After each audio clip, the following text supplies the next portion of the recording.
Immense soulagement en Turquie après la libération des 49 otages qui étaient détenus en Irak par le groupe État islamique depuis le mois de juin.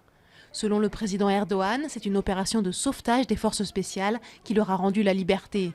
Parallèlement, les djihadistes réalisent une percée fulgurante dans le nord de la Syrie et poussent des dizaines de milliers de Kurdes à se réfugier en Turquie.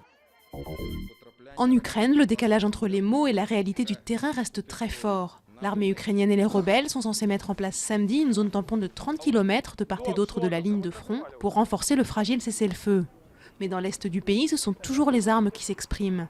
Près de Donetsk, une usine d'armement a explosé après avoir été touchée par un tir d'artillerie.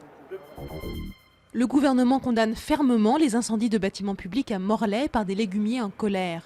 Les agriculteurs s'en sont pris aux bâtiments du Centre des impôts et de la Mutualité sociale agricole. Pour sa part, la FNSEA estime que ce coup de sang des légumiers traduit une exaspération face aux réglementations. Le syndicat avertit le gouvernement que la tension monte dans les campagnes. Air France va vivre une deuxième semaine de grève. Le principal syndicat de pilotes de la compagnie a voté à plus de 80% pour la prolongation du mouvement jusqu'à vendredi prochain. Dimanche, Air France ne pourra assurer que 38% de ses vols. Le conflit se cristallise autour de la filiale low-cost du groupe, Transavia, dont Air France veut développer la flotte. François Hollande a beau être au plus bas dans les sondages, la visite de l'Élysée reste, elle, toujours aussi populaire. Les curieux se bousculent pour visiter le palais et surtout le bureau présidentiel à l'occasion des Journées du patrimoine.